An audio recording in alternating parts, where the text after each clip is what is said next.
busy because the church building where we meet was getting renovated due to some damage from all the ice and snow. So we finally are meeting again, and hopefully there's some other groups that are meeting a little bit later, and you'll find these videos beneficial. So I know a lot of you have already done week 19, but we are just now doing week 19. So we started off with geography today, and for geography, we were doing the trails of the US, and we just sang through this song that I found on C3 Connected, and it was a fun song because she starts off slow, and then each time she goes through the song she gets a little bit faster, so that was kind of fun. I mean, it was really hard for the kids to actually point to the trails while we were doing it, but I did color code the trails on my boards so that it would be a little bit easier to point out.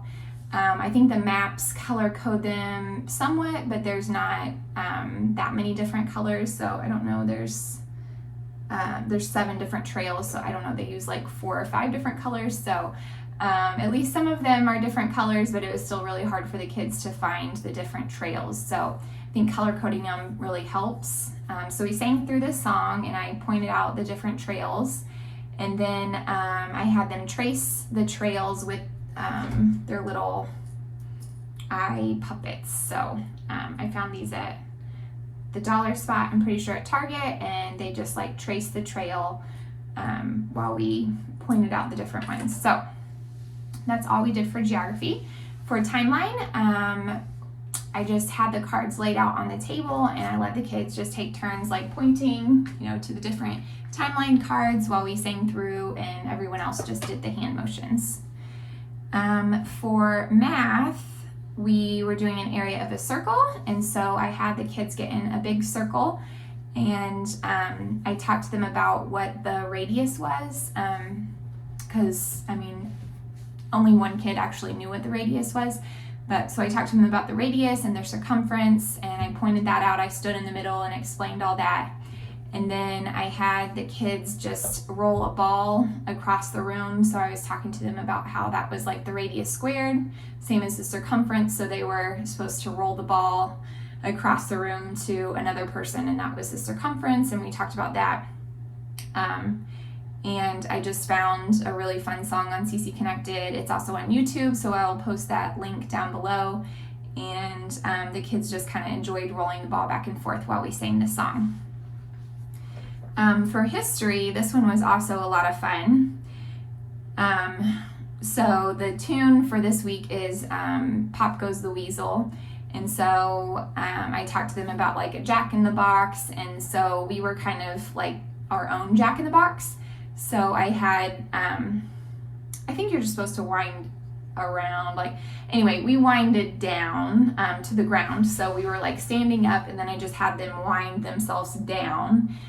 Like they were going into the box, and then when it says spread, that's when like the pop goes the weasel part happens, and so we like popped up, and then we rolled ourselves back down really quick, and then we popped up for Soviet because it's like back to back. So the kids really thought that was a lot of fun. We did this several times, and I definitely got a workout. So I'm pregnant right now, and some of them were like complaining like, oh, I'm so tired, and it's like, hey, if a pregnant lady can do it, you can do it too. So so that was a fun active one that we could do, and that worked out well. So then for English, it was the sentence parts clause, and there's a really cute song on C3 Connected to the tune of Santa Claus is Coming to Town. And so my idea was I was going to get like jingle bells, because I have a lot of these red jingle bells that we get out at Christmas time, and I was going to have them shake the jingle bells high and low and to the side. But we are also in the process of moving, and my Christmas stuff is like way down low under a million boxes and bins, so I did not want to pull all of those out just for some jingle bells. So I just settled on these. So this worked out fine, and we just sang the song while we did our high-low to the side, having a different leader each time. So that was fun. And then for Latin, We're still going through John 1, and there were just a couple, I think there was just one new hand motion that we did for this. So darkness, we did this hand motion. There's different ways to assign darkness, so that's the one that we chose, and it's earlier on in the verse, so the kids were already familiar with that one. And the only new one this week was did not comprehend, and this is understand. And if you shake your head no, this means does not understand or did not comprehend. So those were the only two motions. It was really easy for the kids to do it this week. So I'll go ahead and sing through the song. We're using King Things. So it goes like this. At tenebrae eam non comprehenderent, and the darkness did not comprehend it. So moving on to science, the acid and a base. So we kind of played hot potato because I was talking to them about how an acid donates a hydrogen ion and a base accepts a hydrogen ion. So I was talking to them about how there being an acid and a base as we played hot potato. So I just turned around and I played a song that I found on CC Connected with a really good beat. It's kind of like a rock song. So the kids thought it was fun. And I just turned around and, you know, when I stopped the music, I turned back around and whoever had the I called it the hydrogen ion. They were out and we just kept doing that. Now I have little guys mostly. I have 7 little ones and 7 little guys and then a little girl. So they are not very good with the whole elimination thing. I was like trying to talk it up. I knew it probably wouldn't work out, but I just wanted to try it. So I was trying to make it fun and explain, oh, this is just a fun game, you know, let's see who's gonna get out. But they didn't handle it very well. So I don't know, elimination, competition kind of stuff doesn't work real well with my class. So anyway, it was worth a shot. But you can still play hot potato without elimination if you want to do that. All right, so moving on to hands-on science. So we flipped the probability with the science experiment. So we are back on, week 13, the where did it go science experiment. And we started off by reviewing the scientific method and singing the song for that. I defined terms molecule, atom, element, and matter. And we had 3 different songs that we got to sing about those different things. I think the only one we didn't have was a molecule. We didn't have a molecule song, but all the other words we had songs for. So we sang those. And then I explained the experiment. I asked the kids for their hypothesis, and then we did the experiment. Unfortunately, the experiment did not work for us because our alcohol level was not high enough. So I think it has to be like, I'm trying to remember what the number is. I think like 92% alcohol or something like that. Maybe it's 99%, I don't know. But it's in the 90s and ours was like in the 50s. And so it did not work. And so that was kind of disappointing, you know, for the kids. And so just make sure that that you know that it has to be a higher concentration of alcohol. I hadn't seen that in the science experiment book or anything. I don't think they mentioned that. So anyway, just know that it only works with a higher level of alcohol. But I still was able to, tell them that I saw this experiment work, and it does work if you have the right materials and, liquids. So, and then I explained like the marble jar with the sand, and that made a lot more sense to them. They didn't really understand it until I kind of did that visual for them. I think it would have been a lot better if I had the visual, but I didn't have any marbles or sand, and so but just explaining it helped them understand it better. And then there was a really cool idea from another tutor. I do not know her name, but I will post her video down below. But she makes really good science experience, like the hands-on science videos, and she had a suggestion to make a model of a molecule out of toothpicks and little mini marshmallows. And so, and it kind of helps them understand that there's space in between the atoms. And so I made a couple of those, and then I let the kids make their own molecule, and that was really fun for them. So at least, even though the experiment didn't work, at least they had fun building their little marshmallow molecules, and of course they liked eating the marshmallows afterwards. So that was fun.